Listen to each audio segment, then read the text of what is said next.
and the floor is yours. Well, thank you very much, Andrea. And it's really my pleasure to share with you this terrific story of how we can all work together to cure hepatitis C and what are usually the innocent victims of the epidemic that is affecting our states. So I appreciate the opportunity. So let me first offer my disclosures. I have been investigating these agents for hepatitis C and B for a number of years. So please keep that in mind. So the good news is we have significant opportunities for intervention for children, especially the infant who acquires hepatitis C from an infected woman. And that is several steps in that process. It all begins with early recognition. And in an ideal world, we'd have universal screening. But as I'll mention to you in a few minutes, that is certainly not the recommended case right now. Because if we can recognize early, then we can set up a tracking system and education for the parents, or now foster parents in many cases, to initiate treatment as early as 3 years of age. And failing that, we certainly can educate our older children regarding the risks, and of course, then screen some of the older children, adolescents who may have missed this early recognition period. And of course, reduce the risk of later acquisition. So many, many opportunities. And it's going to take all of us to be able to intervene and to expedite this plan at every step. So let me start, as Chantre mentioned, we would like to start with a typical case scenario. Well, this is pretty straightforward because most of these babies are totally asymptomatic. And I'll give you one recent example. We saw an 11-month-old born to an HCV infected mother. The foster family came to us after the primary care providers had noted that the baby was HCV RNA positive. So they came to us asking for advice and care. Of course, the child was asymptomatic, as most of these babies are. But growth was somewhat delayed, had had a rocky newborn period with neonatal abstinence syndrome. There were no positive findings on physical examination, maybe a touch of hepatomegaly, but I think I was overreading it. Now, the liver tests, the ALT and AST, were elevated in the 3 to 4-fold range, whereas the bilirubin was within normal limits. So, what can we do about this? Well, many years ago, there was nothing we could do. We'd wring our hands and say we're going to monitor. But we now have clearly, with the work that you're doing with Project ECHO, what is being done in Kentucky and Ohio with the hepatitis initiatives, we now have much more in our toolbox. So I'm going to review for you the screening guidelines, or I should say the diagnostic pathway, because the screening is not currently recommended. We're going to talk about the clinical features, and that's going to be a very short segment. And then we'll talk mostly about treatment. What are the current modalities and mechanisms? What are the barriers? And what are the outcomes? And then I'll end with a didactic example, what we did for that 11-month-old. So it all really was highlighted by Nobel Prize winning work, highlighted in October of 2020, almost 6 years ago now, for the 3 individuals who were honored for their contributions to recognize the virus, be able to molecularly identify the virus, and then to develop treatment strategies. So we are in a status right now where we have better tolerated, highly effective regimens, and we have guidelines where we can cure a significant proportion of patients with hepatitis C because we have a number of highly effective drugs available. But, and here's where all of you come in, Not all eligible patients have been tested and identified. Not all have been referred for care, for that cascade of care. And that there's many reasons for that, the logistics, the access of the family to care and other logistical issues. So we need to figure out a way to offer treatment to every patient who has been identified as having hepatitis C infection. As Francis Collins, who I'm sure many of you have heard of, said a few years ago, we are squandering one of the most important medical advances. Nobel Prize winning work is sitting on the shelf because fewer than 1 in 3 diagnosed with active hepatitis C get treatment. So we need to do a better job. So, what are the barriers to doing our job better? Well, awareness to some degree. Many individuals and certainly many primary care and specialists are not aware of the reasons and mechanisms of screening. Access to care, especially for children, is a huge issue, and that's why I'm so pleased that all of you have joined in this battle. Screening, as I mentioned, I'm not happy with the current recommendations and strategies for screening for hepatitis C. And affordability of treatment used to be a big concern, but I think with the programs like ECHO and CAMP in Kentucky, that has certainly been reduced. But we still have work to do. I mentioned we need help. And this is a great article published almost 10 years ago that said we need to have community-based providers, non-specialists, to bridge the existing gaps in the continuity of care. I don't know, I once looked and there was only one hepatologist in the entire state of West Virginia, and there's probably 5 in Kentucky. So clearly this cannot be done and should not be done by hepatologists, gastroenterologists, infectious disease specialists. All of you can join in the fight. So let's talk about this disease. I don't need to underscore the prevalence. You all are aware. That's, I'm sure, the motivation for you to join. We are in a hotbed of maternal HCV infection. If you look at the graph here, the incidence per 1,000 live births, you can see our tri-state area, Kentucky, West Virginia, Ohio. It's about 100 to 157 for every 1,000 live births. That's recognized infection. This is again well known. This was a report from the CDC 2015. The hepatitis C rates are extremely high in Kentucky, Tennessee, Virginia, and West Virginia because of opioid use, injection drug use. Here's an example of the incidence. This is the overall rate of maternal HCV infection per 1,000 deliveries. It has increased. The last time data was collected that I published was from the 2015 year. It increased from less than 1 per 1,000 to 4 per 1,000 overall. If the woman has not been using opioids, it was about half of that.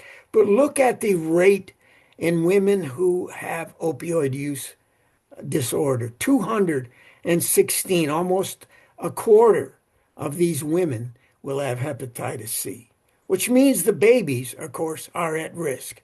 And as I mentioned, these are the innocent victims. This is the hidden danger of the opioid epidemic.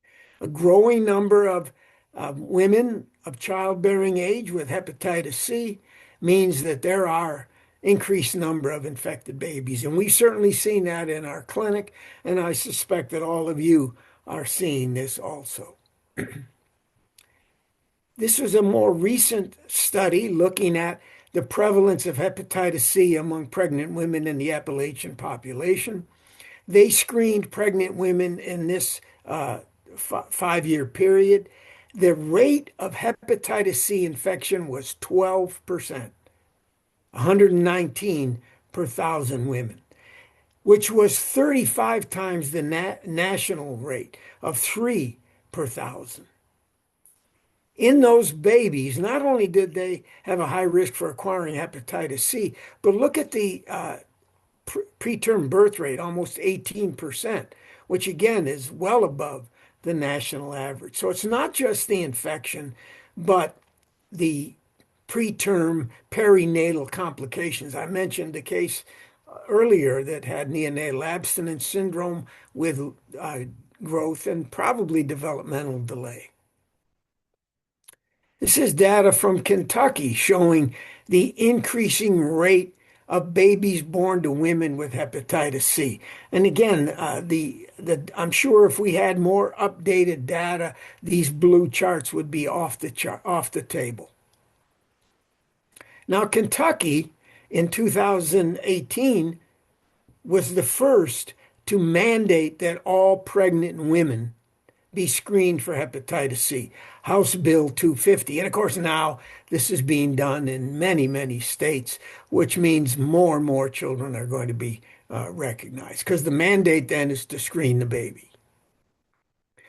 So people ask me the prevalence of hepatitis C in children. And I don't have any great numbers because, as I mentioned, we're not currently doing the type of study that would give us valid enough data. But we need to know that so that we could plan the strategy for early initiation of treatment. So I was asked to talk about screening. Well, unfortunately, it's not a great story. These are the most recent from the United States Preventative Services Task Force for screening for hepatitis C. And they recommend, of course, you screen all adults over age 18. In other words, ignore those under age 18. They do say you screen all pregnant women, which of course is going to be helpful to us to detect those babies. So there is no recommended screening for children under age 18. So we've tried to work with our own hospital as well as the Kentucky program and with your group previously in West Virginia to recognize and screen pregnant women, their newborns, and then to offer access to management and, of course, antiviral treatment. So the question is, why are we so focused on perinatal infection? What is the risk? Well, overall, the risk is about 6%, which of course is much, much lower than, say, hepatitis B infection.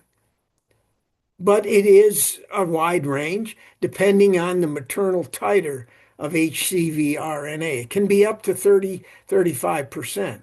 Now, when does that occur? Unclear. There's probably a third of in utero transmission, depending on, of course, perinatal and prenatal factors. In the newborn period, with all the blood and bloodbath, that is probably the greatest risk period. The good news is postpartum, even with breastfed babies, the risk is very, very low. So it's these two periods. So that has raised some question about treatment of the pregnant woman with hepatitis C, which I'm sure you've all been hearing about. So how do we recognize these babies? Well, it's not the antibody test because look in yellow. This is the maternal antibody in the infant's serum. And that can be in high titer for, probably a good part of that first year. And then the infant will develop their own antibody if infected by about 5 to 6 months of age. So if you really want to determine if the baby is infected, you need to measure HCV RNA at about 1 to 2 months, which is the time these children typically come to our attention.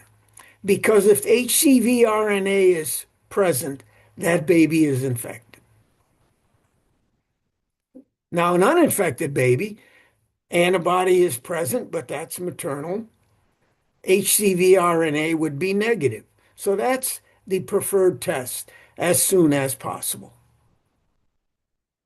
So this is the strategy that I would support. Baby is born, you screen if you suspect what's going on, or in an ideal world, screen all babies with HCV RNA. The American Academy of Pediatrics and Family Medicine recommends testing at 18 months with antibody tests, because that would be the infant's antibody. And then at 3 years, treatment would be initiated. So why HCV RNA testing? Well, it's highly sensitive, gives you a very accurate answer.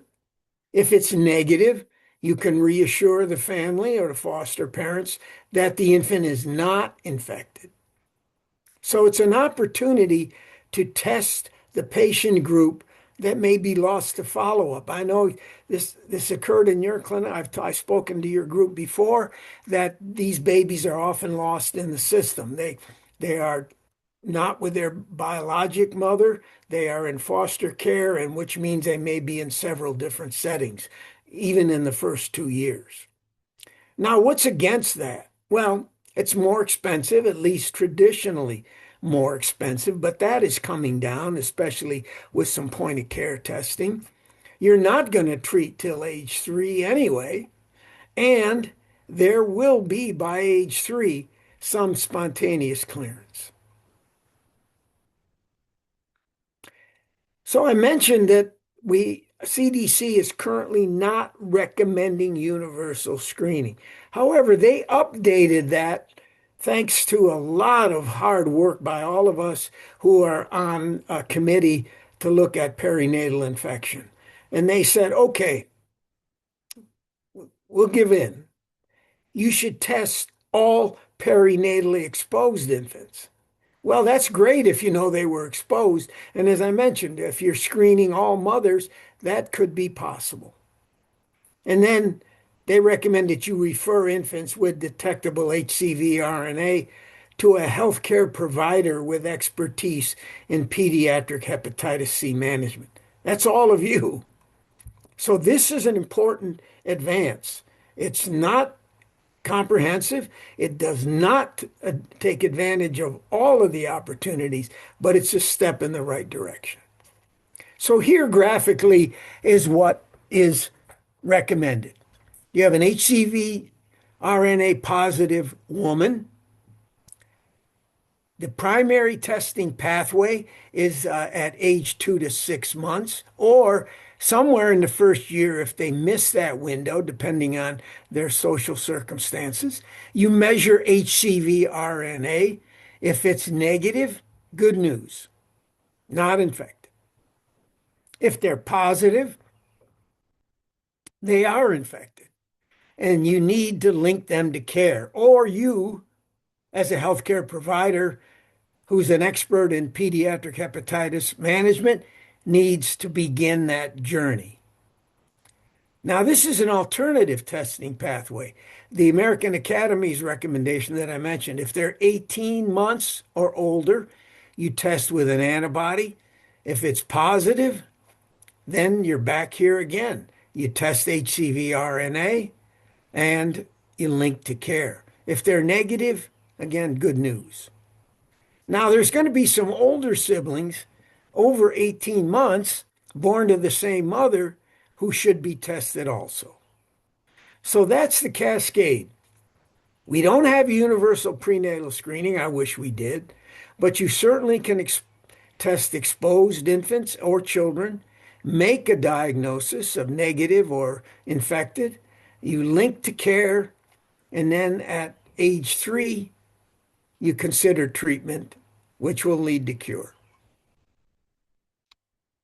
Happy to entertain any questions about this very important new strategy. So how are we doing with adolescents? Well, equally poorly. This is a study, Rachel Epstein, who works in a federally qualified health center. In other words, in adolescents with identified opioid, cocaine, or amphetamine use. And of that population, a high risk targeted population, only 30% were screened. So we can certainly do better. And we can't argue that it's not cost effective because this is just one of many studies that have shown that screening among adolescents, young adults, and I would emphasize younger children is cost effective. All right, so why are we worried about this infection? The questions are always, what is the natural history? Do they clear the virus on their own if they're perinatally infected? And what do we do if they are unable to spontaneously clear? So let me go through that data with you. This is a recent natural history study done in Japan in which they looked at spontaneous clearance and treatment outcome. 65 institutions. These are children born between 73 and 2021, almost 400 patients. And they followed them for the first 18 years of life. And they found out that there was a spontaneous clearance rate of about 10%. Now, if you read the literature, the range is anywhere from 8 to 12%. But the striking feature was if they didn't clear in the first 3 or 4 years of life, it was unlikely that they were going to clear. So there is some spontaneous clearance. Unfortunately, it's less than 20% for sure. So therefore, that means that somewhere between 80 and 90% will have chronic hepatitis C.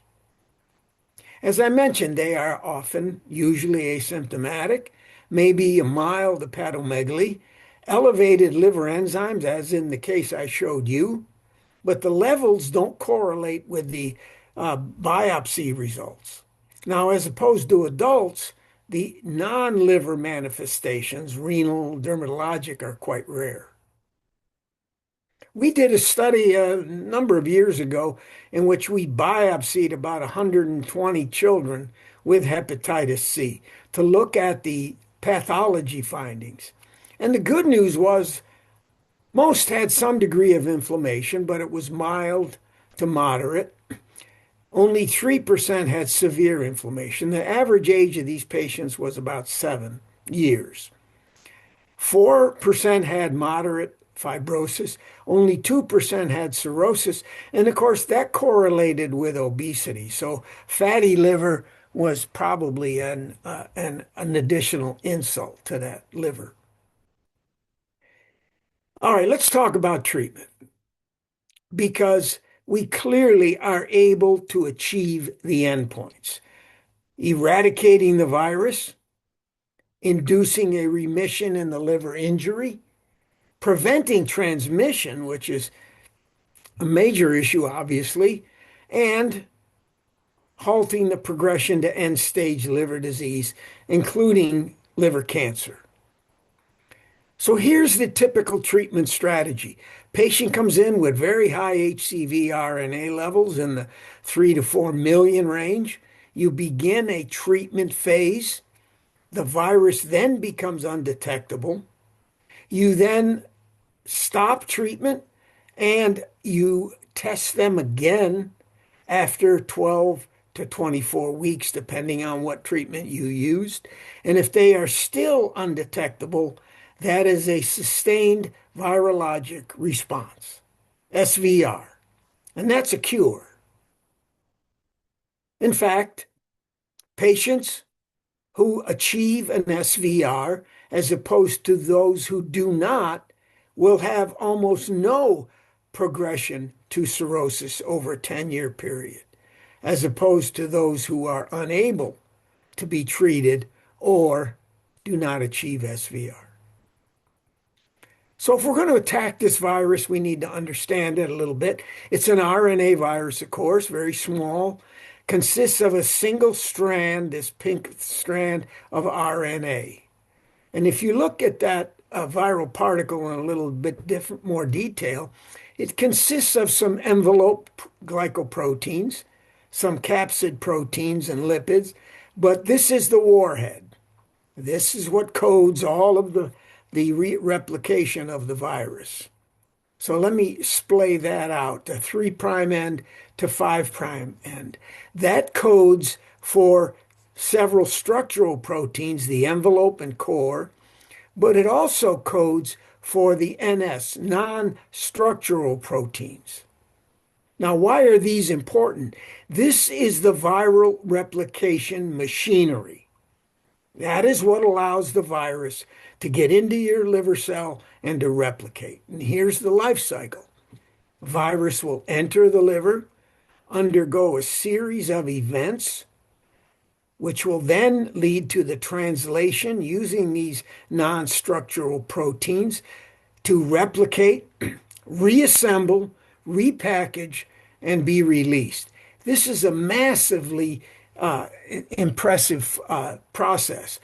The life cycle is about 12 hours, and it's like a waterfall of virus coming out of that liver.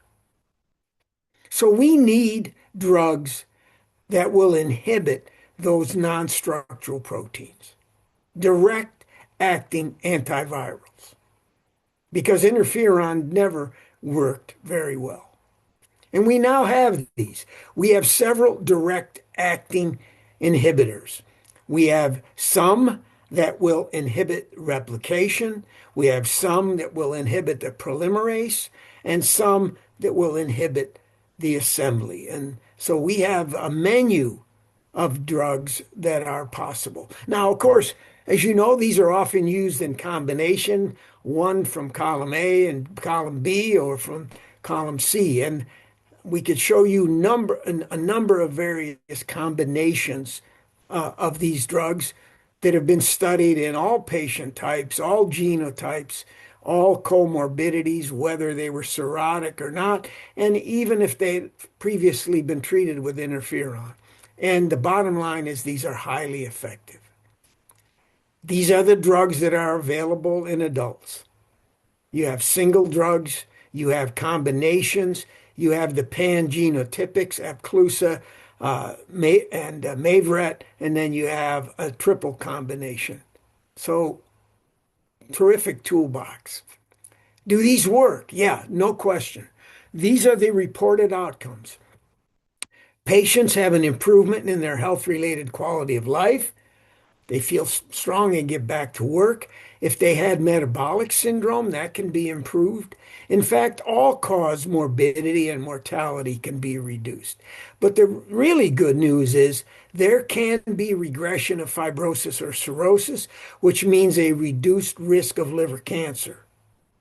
That means we can take patients who are on the liver transplant waiting list for a new organ because of hepatitis C off the waiting list. That's great news. Great news for the patient, because that means there are fewer transplants for hepatitis C, which means we have more transplants for, number one, children, of course, but for patients with other forms of liver disease, because organ availability is always an issue. And here's another great benefit. We can actually take an HCV-infected organ, say a young woman dies of opioid overdose. We can take that liver and transplant it because we now have drugs to give to the transplant recipient. Because as I mentioned, the demand for organs far exceeds the supply. And in the past, many of these HCV-infected organs were discarded. So every cloud has a silver lining. And this is a strategy that we've used. You have even a child, HCV negative, who needs a new liver for biliary atresia, for example. You take an HCV positive liver, you transplant it, you treat them for a period with direct acting antivirals. Very effective. The other good news with the treatment is we can prevent the transmission by curing. So this is the pool of HCV infected individuals made up by newly infected individuals coming in, some coming out because of spontaneous clearance, but that's very low, especially in adults. Some coming out because they've died, either because of hepatitis, liver injury, or opioid overdose. And some, of course, coming out because of cures. Now, the cure does not prevent reinfection. So if we're going to shrink that pool, we need to treat more individuals. So treatment as prevention. Terrific. So what is the strategy for treating children? Well, it's very similar to the adults. And we proved that. We did over the last 10 years several multi-cohort, single-arm phase 2 pediatric trials of all of the combinations that are available. And I'm going to share with you some of those results. Our objective for these studies, and we now have over 450 children, was to look at the safety and tolerability of these drugs. We also, of course, needed to see if they were effective in bringing about an SVR at 12 weeks or at 18 weeks. We needed to look at the pharmacokinetics to confirm the dose because we did not use adult-sized doses. We need to look for resistance, and I'll tell you right up front, there was none. And we needed to study all age groups from 3 all the way up to 18 years of age. So 3 different cohorts. So let me show you some of these results. This was our first study. We used the combination marketed as Harvoni of these 2 drugs, a polymerase inhibitor and an NS5A inhibitor. This was a fixed dose combination of the pill given once daily for 12 weeks. And here's the results. This was our publication in the older cohort, 12 to 17. And you can see 100 patients. 3 were lost to follow-up. As I mentioned, this is a concern with this population. But of those who stayed in, all achieved an SVR. And it didn't matter whether they were treatment naive or treatment experienced or if they had cirrhosis. Highly effective. We then studied the next younger group, 6 to 11-year-olds. For these patients, we used a half-strength fixed-dose combination tablet. Instead of 90 and 400, we used 45 and 200. And again, 100 patients. 1 patient did not achieve SVR after completing 12 weeks. So highly effective in that group. And then the youngest group, now we had to use a different strategy. They obviously, the 3 to 6, they may not be able to take tablets, so we developed the dose as pellets, which I'll show you, and the dosing was weight-based, either half or a reduced dose, depending on their weight of over or under 17 kilos. This is what the pellets look like, and it can be mixed with one of their favorite soft foods. And this is the result. We had 33 patients, 97% achieved an SVR. 1 subject bit into the pellet and wouldn't take any more of it. Didn't like the taste. I don't blame her. This was another combo marketed as Mavret. And of course, across the board, no matter the age group, you can see the age group here, and then overall, 96% achieved an SVR. And then this combination, marketed as Epclusa, we studied several patient populations, again, 3 to less than 18 years of age, 216 overall. Again, we looked at the dose, and this is what we gave these patients depending on their age or weight. And the overall SVR was, again, north of 95%. So highly effective. We also looked at quality of life, not only of the patient, but of their caretakers. And there were substantial improvements in all domains of quality of life. Now, what about long-term outcome of these children? Well, we just published this last year, 461 patients, 99.5 achieved an SVR. And that was maintained in the follow-up period, which was up to 5 years. And there was no impact on growth or sexual development.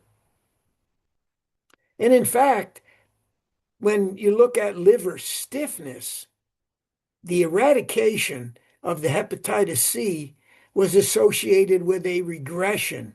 Instead of going from normal liver to cirrhotic, it went in this direction. So here are the approved DAAs for children. Vosevi and Zaptier are not yet approved. So we have the two pangenotypics, which is what we typically use.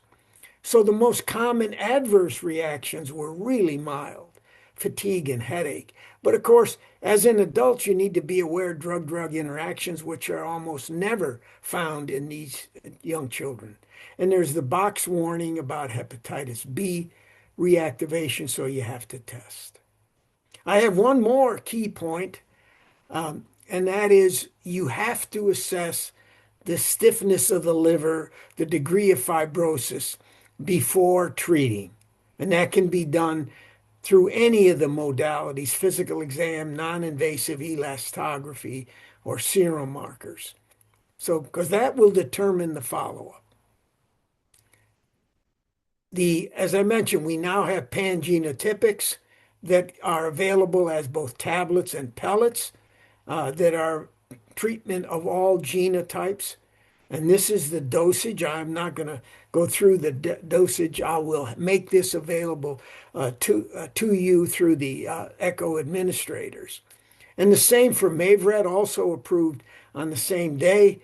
Pellets and tablets, pangenotypic, weight-based dosing, which I will supply to you. A couple of notes about pellets. Can be taken with any soft food once daily, usually at room temperature would be best. So it's yogurt or pudding. It's important to instruct the parent to have the child swallow the entire mixture within 15 minutes. And most important, don't crush or chew because these are bitter, as we learned from the one patient that I mentioned. Now, DAA treatment is recommended for all HCV infected children over age 3. All children. And that's also the American Academy of Family Medicine recommend treating all children over age 3. And it is cost effective to treat. This is a study published a couple years ago.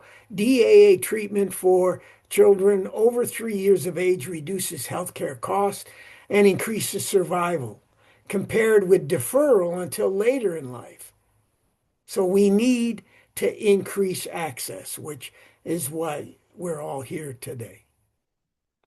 So let me conclude. Treatment of HCV infected children is safe, highly effective, brings about several public health benefits.